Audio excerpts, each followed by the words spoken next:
क्या आपने कभी सोचा है, ये दिल्ली है, ठीक है, दिल्ली को हम लोगों ने, दिस इज़ दिल्ली, दिल्ली इतनी थी, अब हम इस दिल्ली को हम लोगों ने एक्सटेंड किया और इसको हम बोलते हैं एनसीटी ऑफ दिल्ली।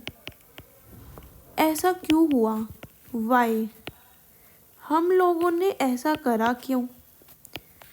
कैसे करा? How did we do that? ये क्वेश्चंस करते हैं। सबसे पहले हम करते हैं क्यों किया। हम लोगों ने दिल्ली को as a national capital territory of Delhi का स्टेटस इसीलिए दिया बिकॉज हम चाहते थे Delhi has a balance development हो सके, बैलेंस डेवलपमेंट हो सके। दिल्ली बहुत ज़्यादा कंजेस्टेड सिटीज़ बननी स्टार्ट हो गई थी, उसको रोकने के लिए हम लोगों ने एरिया इंक्रीज़ किया। एक अनप्लैन्ड अर्बनाइजेशन से हम एक प्लान अर्बनाइजेशन की तरफ जंप करना चाहते थे, ठीक है। सेकेंड थिंग इज़ हम लोग इकोनॉमिक फैक्टर, एनवायरनमेंट फैक्टर, इन सब पे एक बैलेंस, हेल्दी बैलेंस मेंटेन करना चाहते थे। हम ऐसा बिल्कुल नहीं चाहते थे कि अगर ये दिल्ली वाला रीजन है, यहाँ पे अगर डेवलपमेंट बहुत स्पीड से जा रही है और यहाँ पे कुछ भी नहीं हो रहा, तो यहाँ से क्या प्रॉब्लम होगी, इन इक्वालिटीज़ जो होगी वो स्ट्रेंथन हो जाएगी, इनइक्वालिटी होएगी। इकोनॉमिकली कुछ सेक्शन तो बहुत स्ट्रॉन्ग हो जाएंगे, कुछ सेक्शन वीक हो जाएंगे, ये बिल्कुल नहीं चाहते थे। इसीलिए हम लोगों ने दिल्ली को एनसीटी ऑफ दिल्ली करा। अब इस एनसीटी ऑफ दिल्ली में कौन कौन से स्टेट्स इंक्लूडेड हैं? इसमें जो स्टेट्स इंक्लूडेड होते हैं, राजस्थान होता है, हरियाणा का रीजन पड़ता है एंड यूपी का रीजन पड़ता है, ठीक है। क्वेश्चन आता है नेक्स्ट क्वेश्चन, हम लोगों ने ये करा कैसे? हम लोगों ने बेसिकली पार्लियामेंट ने या फिर गवर्नमेंट ने कैसे करा, एक अमेंडमेंट लेके आती है, उस अमेंडमेंट का नाम है 69th कॉन्स्टिट्यूशन अमेंडमेंट एक्ट 1991। इसके अकॉर्डिंग कॉन्स्टिट्यूशन में होता है चेंज इन द सेंस कि एक नया आर्टिकल इंट्रोड्यूस होता है, दैट इज़ आर्टिकल 239AAA। इसके अकॉर्डिंग एंड जो दिल्ली का एडमिनिस्ट्रेशन है उसको हम लोगों ने, जो एरिया है उसको हम लोगों ने इंक्रीज़ किया और उसको डेजिग्नेट कर दिया एक special status, that is NCT of Delhi. याद है ना, जो दिल्ली है वो एक यूनियन टेरिटरी है, ठीक है। अब नेक्स्ट आता है कि यूनियन गवर्नमेंट, अब इस पे जो रूल करने वाली, इसको हम करते हैं एक बार ही रिमूव।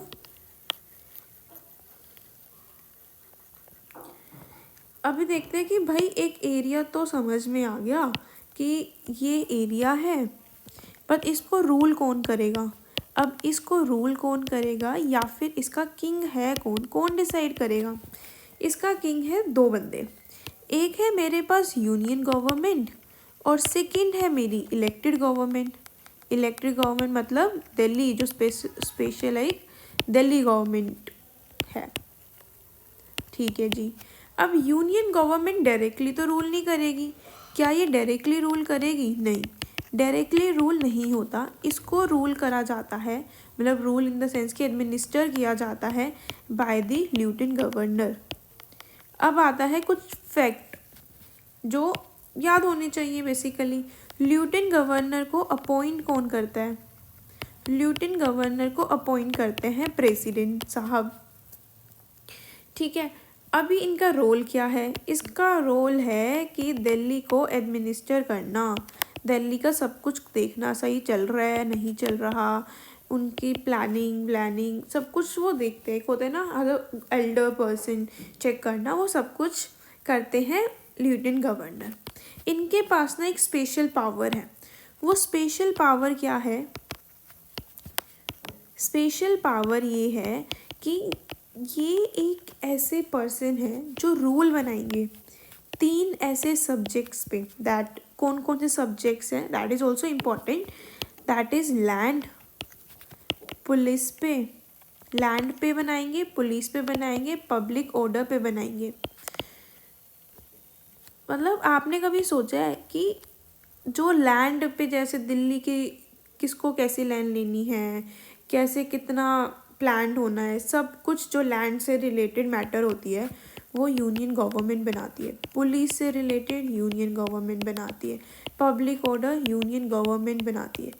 इन पे दिल्ली गवर्नमेंट कुछ भी नहीं कर सकती, इन पे कुछ भी नहीं कर सकती। दिल्ली गवर्नमेंट के पास इतना पावर ही नहीं है कि वो इन पे रूल बना पाए। एक तो ये।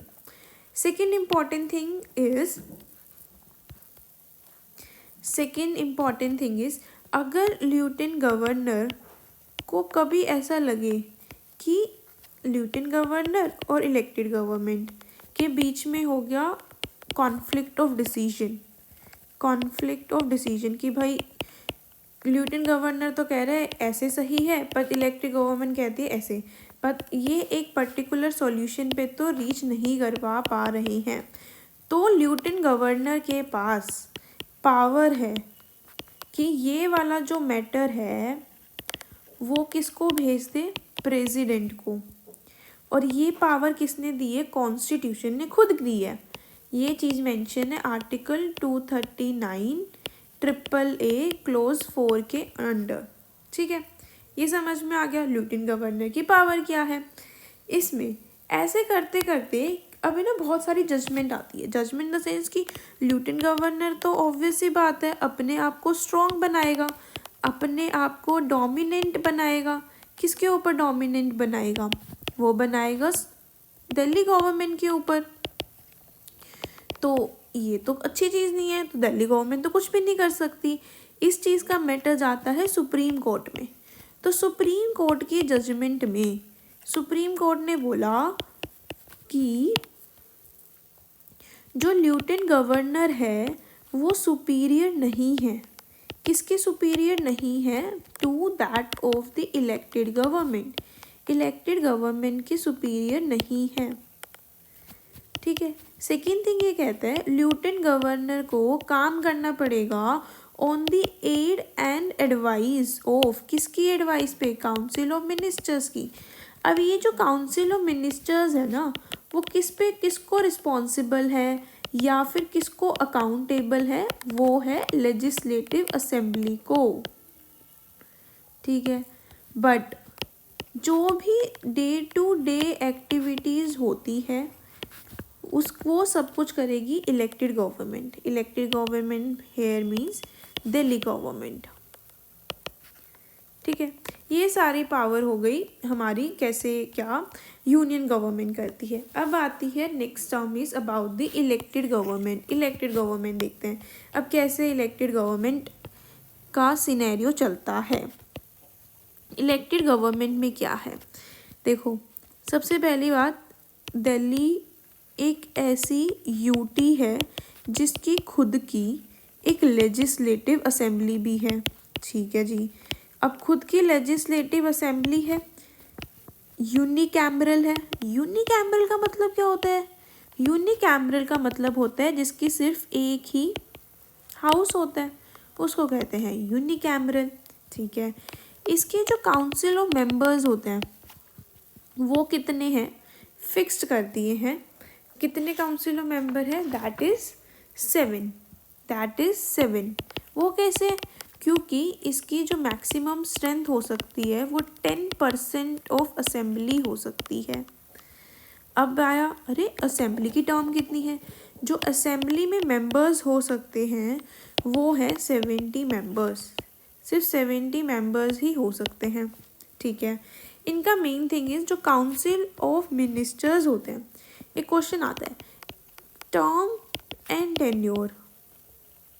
इनका जो टर्म है वो तो नॉर्मल 5 years तक रहता है, पर जो टेन्योर है कितने टाइम तक रहेंगे वो डिटरमाइन किया जाता है by the pleasure of president.